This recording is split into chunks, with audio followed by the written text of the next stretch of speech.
अस्सलाम वालेकुम।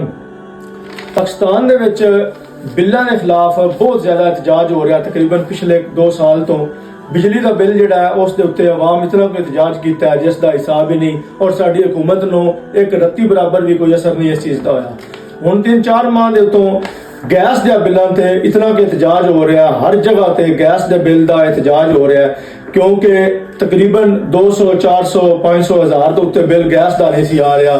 तो हुकूमत ने जनाब जो थोड़ा जिहा रिलीफ सी भी बिल्कुल खत्म करके गैस के बिल जोड़े ने तकरीबन 3-4 माह तो 20,000, 30,000, 40, 50 कम अज कम लाख तक भी बिल पता लगा कि अवाम के बिल आए ने।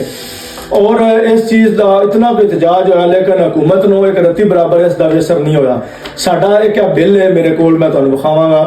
इस तकरीबन साडा एक घर है, उस रैश नहीं है, हवेली टाइप है।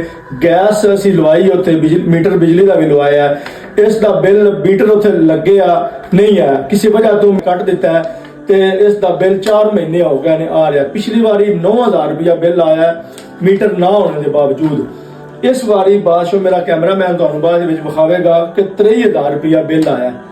23,000 रुपया बिल है ते मीटर कोई नहीं उत्थे। मीटर दरखास्त दी है कि साडा मीटर नहीं है, इसनों ला दिओ, ते बजाय उस मीटर ते उस चीज़ ते कोई अमल नहीं होया।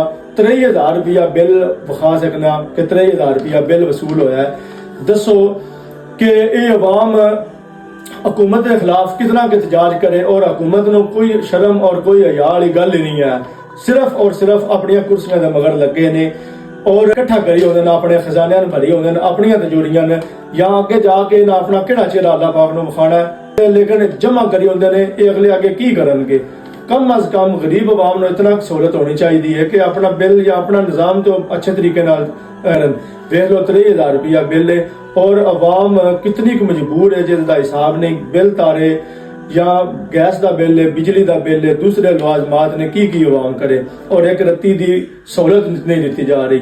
मेहरबानी करो, अल्लाह पाक नूं भी मुंह विखाना तुसीं ते इस चीज़ ते गौर करो। क्यों इस अवाम दीयां बददुआवां ले जांदे हो?